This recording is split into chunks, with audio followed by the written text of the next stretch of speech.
it's sort of knowing your audience. That's always what I say a lot is, I think people are different. There's certain people who just want to completely geek out on wine.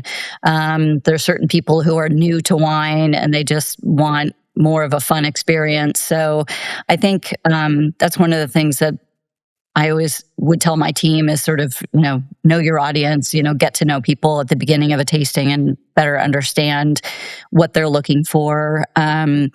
And I think that just the oversaturation of how complicated it is and how bougie it is and just the complication of it. I just think that's not the right way to go about it.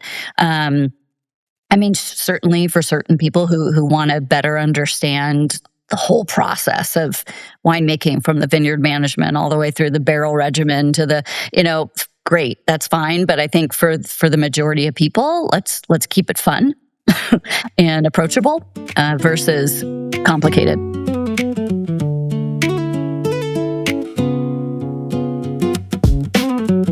Welcome, everybody, back to the Barrels and Roots podcast. I'm your host, Sean Trace, and I have an awesome guest with me today. Can you tell people who you are and a little bit about what you do? Sure. Great to be here. Thank you for this. My name is Brigid Harris. I'm the co-owner of Bedarra Vineyards. We are located on Chalk Hill Road in Alexander Valley, Sonoma County. And so we've been doing this since 2006. And I've been in the industry myself as well since 2009. And then when I say industry, I mean wine industry. And prior to that, in a few other industries. So this is my full-time gig right now, and loving representing my own winery. That's awesome. How did you get started down this path? What was it that pulled you down the path of wine? My gosh, how much time do you have? Right. Well, we moved up here, when I say up here, into the Bay Area in 2001, and just literally started going to wine country as tasters, professional tasters, meaning we were going almost every weekend up to wine country, and just learning everything about wine. And that's one of the things that I tell people about doing tastings, is that's where you learn a ton about wine and winemaking and everything that's so magical about it. But we got married up here in Geyserville, and then we decided literally the morning after our wedding that, hey, let's get a little hobby vineyard and let's see if we could actually do this. So we both had full-time jobs at the time, but in 2006 was when we purchased a house and vineyard in Healdsburg. We were living in San Rafael at the time, and that just sort of got things rolling. And like everybody else in this industry, we went fast and furious, and a little over our skis from time to time, and but learned a ton. And again, 20 years later, still loving it. That's awesome. That's really awesome. It's awesome too because, your heart was in it. And oh, yeah. I'm curious because to me, I created this podcast, and I said a little bit about this before we started the podcast, like why I created this. I created this podcast because I firmly believe in the stories of the people. I love the wine. I mean, who doesn't love the wine? But, when you have wine that has stories behind it. Stories, I was looking at your website and it made me cry a little bit. Ellie's Reserve, you have you have a wine that's dedicated to your sweet pup, and Ellie's adorable looking. She's so adorable looking, and I was just like, what better way to honor some sweet little soul than that? Talk to me about this. Oh, yeah. Well, I mean, we're all about, the storytelling. And again, like we just said, sort of the passion behind everything. And I mean, our name, Bedarra, it comes from our honeymoon spot in Australia.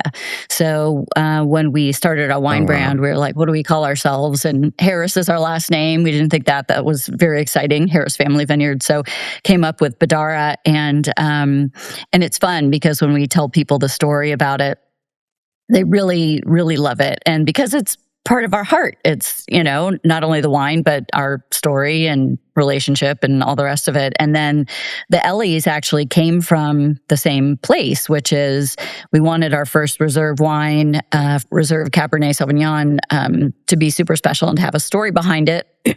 And so we had lost our little girl, Ellie, a few years ago, and we decided to make it a little ode to her memory. And I know this, don't have it visually right now, but the our Bedarra logo is actually a palm tree inside a grape leaf, which is the island and the vineyard coming together, our honeymoon spot. And so for Ellie's, what we did is we replaced the palm tree inside the grape leaf with her paw print. So on the bottle, you can see her paw print inside the grape leaf. So yeah, I mean, everything we do is goes back to something we're passionate about, whether it's the wine passion, the our honeymoon, our dog, so it's that's sort of where that came from. My dogs like me a lot, but they worship my wife, and she is everything in the world to them. They are absolutely enamored with her. She's like a dog whisperer, and I love it.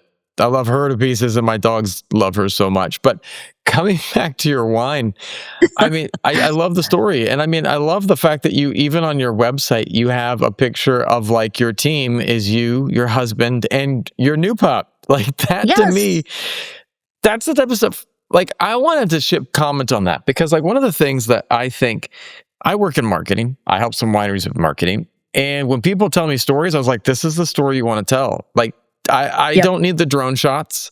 I want to hear about Ripley. I want to hear about, I want to hear about you and Jeff, and I want to know what a barrel rat means, like, what is that? Why does Jeff describe himself as a barrel rat? And, that's amazing. And you're the CPO, Chief Picking Officer. How amazing is that, Well, yeah, I mean, I think, again, yes, it's about the wine, but it's also about things that people can relate to. I think that's important and see themselves in. I'm a bit of a marketer myself, and it's and all of my marketing comes from my soul, I guess. I don't know how else to say it, but so it's not like, it's a marketing thing. It's actually something I'm passionate about. So yeah, I'm with you because like I created this podcast as a labor of love for my home and a place that when I was growing up in the Napa Valley, I didn't see this person and that person, this wine and that wine. I saw the people behind them.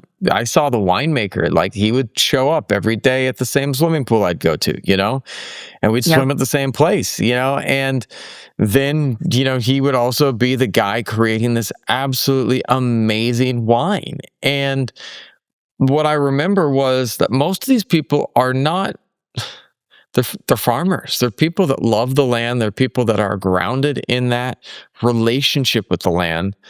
And I think there's something powerful to be said for that. What is the connection that you have to this land? And if you can figure that out, you learn the story of that wine, Oh, 100%. Yeah. Well, it's so funny too, because speaking of this industry, which is kind of a weird term to use, just only because it's so community based. Everybody knows everybody. Right. And people help each other in the most amazing ways that, you wouldn't find in other industries. Like I said, coming from other places, that was the thing that was most cool about the wine community, was the fact that people help each other, and just everyone wants all of this to get better and better. I think so. It's pretty cool. I mean, one of the things, it's funny, later today, I'm having a group of winemakers come to my place to do a blind tasting of rosés across all sorts. Yeah, so I think there's about 12 of them coming over. So it's going to be pretty cool. But again, I mean, you don't see quote unquote competing businesses all getting together, the way that we do here in wine country. I love that. Right? You don't. And I mean, I think that was one of the things that I loved when so many of the winemakers that come on. I was like, oh, do you have your secrets? And they're like, no, I have the way I make wine, and there are other people that have make. But I will tell so many people, like I'll tell any of the people I talk to how I make wine, because it's just going to make better wine. And if they learn the technique Right. I'm doing, and I can share with them what makes great wine for me, then I would love to hear what makes great wine for them. And then suddenly you just have better wine across the board, and everyone's making Oh great yeah. wine. And I was like, Yep. are you afraid that someone's going to steal it? They're like, they don't have the grapes that we do. They don't have the same like land that we're getting grapes from. It's like just all of these different components make up the wine, and they're like, if they get something similar to that we do, then hey, there's another set of great wine out there. But like, it's so interesting to me that it is such a community. It is such a Uh-huh. group that is grounded in something, beautiful but practical at the same time. Yep. Yeah. One of my things that kind of killed me when I first came in to my first wine job was like, wait, I can go to these other tasting rooms and get a discount on their wines. That's interesting. It's sort of the whole Yeah. trade, discount kind of thing. And when I was working at Gap, it's not like I could go down to J. Crew. I work at Gap, so can I get a discount at J. Crew? It wasn't like not like that.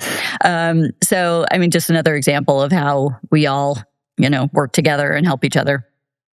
100%. I want to ask you a question though. Like, why do some wineries create lifelong fans while others struggle to get people to come back? Well, I think again, it goes back to the people. Oftentimes, I really think yes, it is the Yeah. wine. Sure, you love the wine. I'm going to keep being a member or a fan or whatever. But at the same time, it's so much about, especially for people who go to wine country. It's meeting the people at the winery. And one thing that my husband Jeff and I used to always do a random Saturday, we'd be like, let's go see Meredith.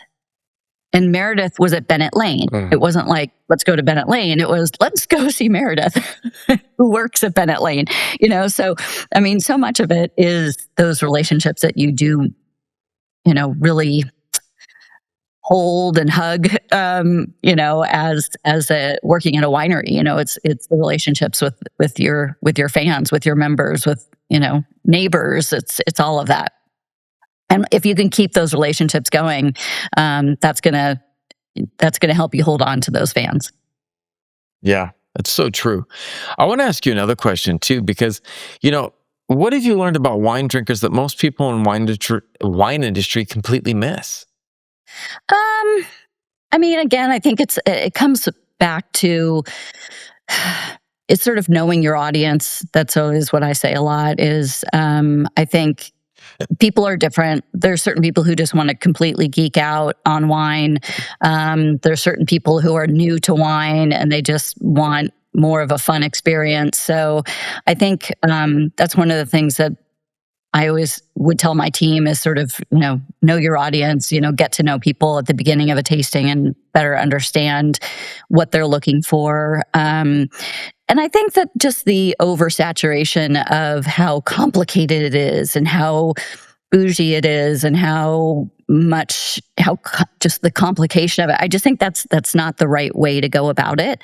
I mean, certainly for Right. certain people who want to better understand the whole process of winemaking, from the vineyard management all the way through the barrel regimen to the, great, that's fine. But I think for the majority of people, let's keep it fun and approachable Right. versus complicated. I think that's huge. And I think that like it got very complicated. There was a lot of complications that kind of came in. And I think that one of the things that I've been noticing is that at least on my podcast, the people that I'm talking to have very much tried to make wine more accessible, make wine easier to relate to, easier Yep. to connect to, and easier to talk about. Even it goes from the basic tasting to bigger things. Like, I'm gonna grab a wine here. My brother-in-law just came back from he lives in Paris, and he came back to visit. And he's like, I want to bring you some wine. And I was like, hey, can you give me that one wine that I cannot pronounce, but I think it means the Pope's capital? And he's like, perfect French, Chateauneuf du Pot. And I was just like, yes, that.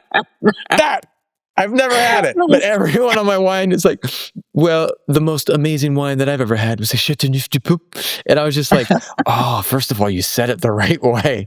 Like, I was like, oh, wow, you can do the French. I speak Vietnamese fluently. I am so good at languages, but I slaughter French consistently. And so I got myself a bottle of Chateauneuf du Pot.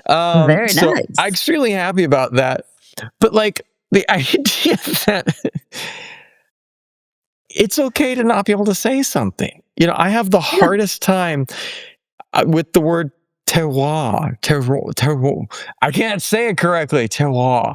The idea of place. And like, when I go and say that, and I've got a wine podcast, and I'm still messing up terms, So like, for people who are getting into it, man, the place. You know what? What does that fancy word mean? It means where it's from. Now, let's imagine that you grow up in New York, and we got another guy who grows up in California. Okay, are you going to look the same? No, man, they're going to look a little bit different. The person who grows up in New York is going to probably get a little bit more cold, grow around more cold. They might have certain ways they do things. They might eat certain foods. The person growing up in California has something very different. Now, the fact that you both grew up in different places is going to make you look and be a little bit different. Yeah. Yep. You understand that? Yeah, I understand that. Okay. Boom. Right there. We're heading in the right direction for you to understand the idea of place. Now, when you have two wines that might be even the same varietal, but you grow them up in two different places. And like, what I'm fascinated by is that we can start talking to people about that, Yes. If we can do that, then we can start moving in the right direction about making wine fun. Make it fun. How do you think we can make wine more fun?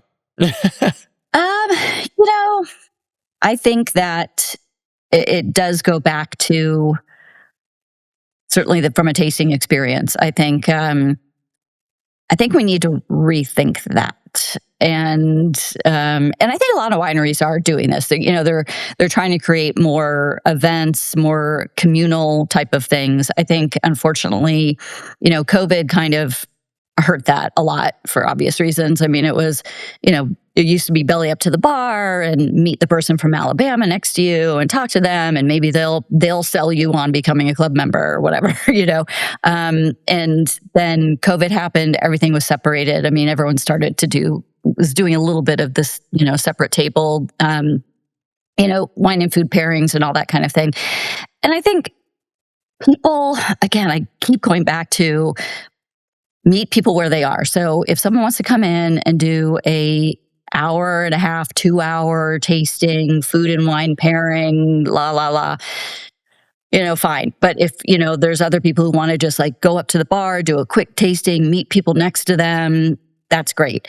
But I think in general, the more that we can create places where people can meet and because I mean, for me, that's like some of my favorite memories of going to wineries was meeting people that I never had met before. Yep. So I think that's a big part of it. I think just this whole like I'm gonna go there, I'm gonna be by myself or with just my friends and not talk to anybody else, and I'm gonna have the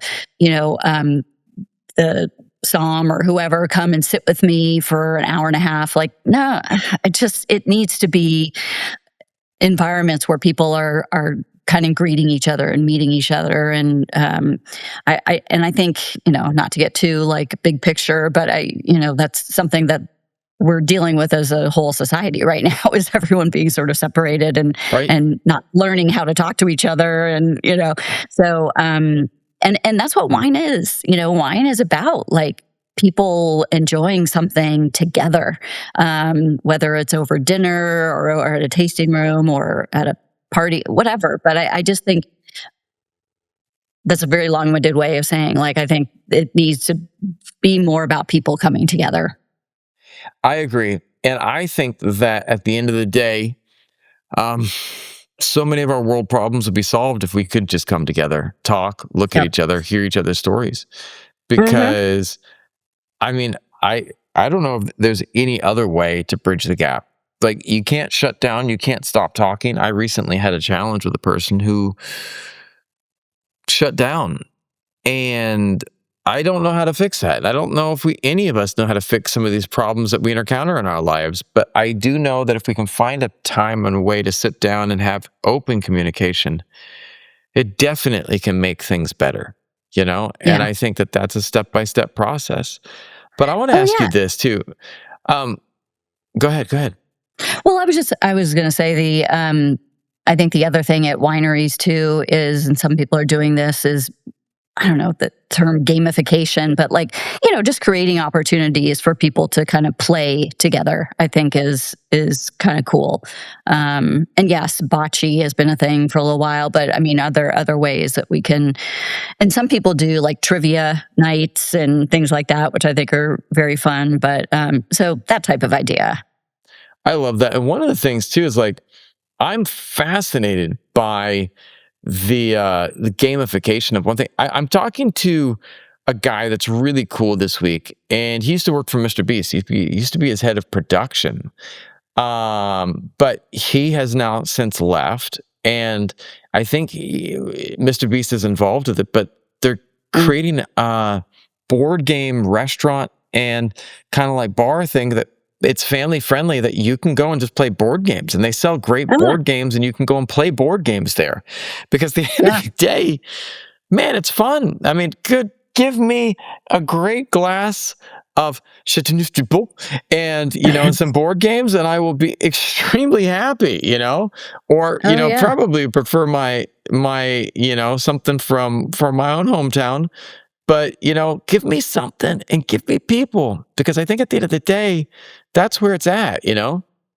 I want to ask you, why do people buy wine? Is it really about what's in the bottle, or is there something else? Um, I mean, I'll speak for myself, I guess. Yes, it's what's in the bottle, but it's also, I don't know, again, sort of how it brings people together. And I mean, okay, so my husband and I will drink wine at night, and there is, and since we own a winery, and we geek out a little bit on Yeah. things. Like last night, we opened a bottle that was rather aged, and so for us at least, it gave us like something to talk about the age of the wine. But I think for most people, is it's something that says, okay, I'm going to share this. I mean, it's not just like I'm going to buy a Yeah. can of seltzer or an RTD or something like that, or a beer. Like I'm going to buy this thing that I'm going to share with others. So I think at least that's my Yeah. perspective, and that's what I love about it, and that's I love why it. I wish more people would do it. Right? It is a communal thing. We get together and we enjoy this beautiful wine together, and it's Uh-huh. generally not something you're just sitting there doing in isolation. Right. And that to me is really special. I think that there's a lot to be said for that shared experience. And I think that that's where the power comes. And I think that, I don't know. I'm just exceedingly excited, exceptionally excited about the direction things could go, and I think that Yes. I saw a winery and pottery class, and my wife's like, "Whoa, that's interesting." I said, "Well, there's also a winery and like wine tasting and flower arrangement." And she's like, "Okay, now we're talking." And to Yeah. me, like these ways about bringing people together to just slow down. I'm a big photographer. I've got a video production company, but my passion, where are you at? There you are. It's still, they'll drop everything all over the floor. It's still, I love film photography. Mm. And, I've got I've got film Oh rolls yeah. everywhere, and I absolutely love it, for a couple of reasons. One, I don't have, I just went through a photo shoot that we had a photographer do for my wife and daughter. He gave us 5,000 photos. And it's just like, Oh, oh wow. my goodness. When I do a photo shoot, I, at the same photo shoot, took a lot of photos, and I finished 2 rolls. This is 60 or 72 photos right here. Oh 72 wow. photos. And did I get good photos? I don't know yet. I don't know. But I'm going to take them in and I'm going to get them developed tomorrow. And when I do get them developed, I'm going to find out. Just like when I open this bottle of wine, I don't know if it's good yet. Mm-hmm. But I'm going to be present in that experience. And when I pop off this top and then I pop off the cork, I will sit there and go, that is special, or I love it, or God, I hate it. But it's about the experience, you know? Oh, yeah. Yeah. I always say that wine is a limited edition product, because every year is a new year. And so it's limited edition. It's scarce. It runs out. So I don't know. There's something about that also makes it really special as well. Just the fact that every year is different and it's not something that's going to be there forever, I guess. Yeah, right? And one of the things too is I'm fascinated by the ability for it to last so long. Yeah. That a wine can be something that we have that has time on it, because some things Yep. don't. You get a soda can and you drink it. You get a lot of beer, it's made pretty recently, but with wine, there's the time, and that time is powerful. Oh, yeah. Yeah. It really is. I mean, that's, of course, one of my favorite movies of all time is Sideways. And that speech, of course, I'm blanking on her name, but when she talks about how wine is alive, that is one of the coolest lines about wine ever. I just think a bottle of wine is alive, and because it is, I just think that's such a cool thing. You're right. It really is alive, and I think it's powerful. I want to ask you this next question, because for winery owners, look, it is a business, and if a winery could focus on one thing to grow its business, what should it be? I'm going to say my perspective. I think you're onto something. I know they've got puppy yoga, but puppy wine tasting. I'm here for this. I am here for this. Oh my God. Yeah. Give me more puppy wine tasting. That's where I'm at. Love it. Yeah, I mean, God, it so depends. There's so many variables, right? Like if you're a big winery, a small winery, I mean, I guess I could speak for a lot since I've managed a bunch of big ones in my corporate jobs and stuff. But I mean, for me, I think for us, it's about maintaining and cherishing and attracting more people to your wine brand. I think it's all about that. And I mean, that makes sense. Like, okay, pulling off shelf, buying it at restaurants, coming to your tasting room, joining the club, all of that. And that's at least for a small winery like us, that's really critical, is having those quote unquote channels, whether it's our wine club, our tasting room, our online, being in local restaurants is something I'm really working on right now, because I want people to discover us, given the fact that we're like 400 case production and, people, who is Bedarra, being on the list at some of these amazing restaurants in Healdsburg, which we are now, is really, really great. So I think it's making sure that you are in the right spaces in order to keep things going and keep that momentum. Drive the momentum, keep the momentum. I think that's really the big thing. And again, community. I keep going back to community. Like how important that is in this business is.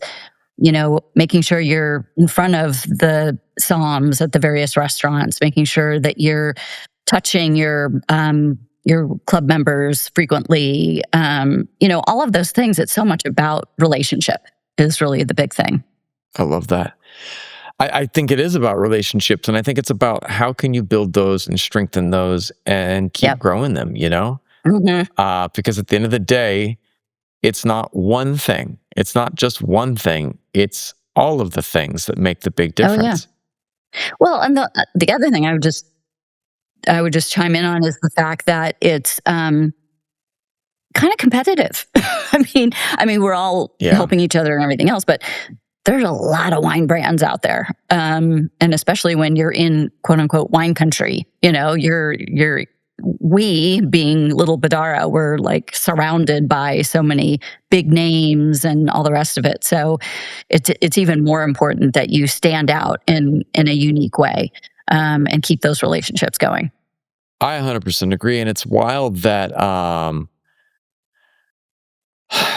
I think it's wild that people can, um, not always understand how relationship driven things are. Living in Asia for a long Yeah. time, I see how you are only as good as the people around you, the network around you, the connections that you have around you, Yep. because no one exists inside of a vacuum. And, at the end of the day, you have to be understanding of that and to be connecting.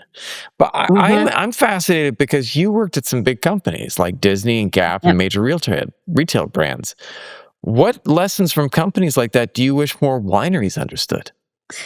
I think that the biggest one, at least for me, when I hit the industry and the wine business in 2009, and again, that was a little while ago, but the wine industry seems to be a little bit behind on certain things. And in that example was a bunch of things, right? It was a lot of the like platforms, online, e-commerce, CRM, even daily flash reports. Like for example, at my previous job at like Gap, I'd come in, sit down at my desk. First thing that would show up on my computer was the flash report, which showed exactly Mm. what the sales were the day before in every single channel, and giving you like, okay, how did that email do? How did that? So I think back then a lot of that was missing. I think the wine industry has done a much better job. We've got some really great platforms, like Commerce 7 is a great one. There's, a bunch of different platforms that even small wineries can utilize in order to be more, I guess, business focused in a way. And that was sort of my, like, I was like, wait, are we trying to sell wine here? Or are we like, what are we trying? Are we just trying to like host guests and be nice? I mean, yes, obviously hospitality is very important, but at the end of the day, I came from a very business kind of mindset of like, okay, what were our sales in the last 10 minutes, kind of thing. So I think the wine industry has done a better job now about being more balanced. Although I have seen it kind of flip flop. I've seen the industry kind of go from 0 to 100 and then back to 0 and back to 100. Whereas I'd like to see it be more like in the middle and balanced. So what I'm getting at is sort of the business side as well as the hospitality side, being balanced, and important. So I think that was a big one for me. That was really the main thing. I think what I learned about the wine industry, sort of what I was saying earlier, is the community aspect. And I think that's what the other side of the world of corporations was kind of missing, And I think the storytelling, and I'm kind of actually doing the opposite of what you asked me, but one of the things that I found really fascinating was the fact that when COVID started to happen, and even before that a little bit, a lot of retailers we're like, okay, how do we make this experience of walking into a Gap or whatever more of an experience versus I'm going to pull the sweater off this shelf or whatever. So that's where I was like, wow, wine really had that going for it. And a lot of retailers could learn from wineries about how to create more experiences in these retail stores. So I don't know. I mean, I think there were things that both sides were doing well and things that both sides were not doing well, and could really learn from each other. So hopefully that answered your question. But but yeah, I just think it was just kind of interesting seeing how one type of company can benefit another type of company in a different way.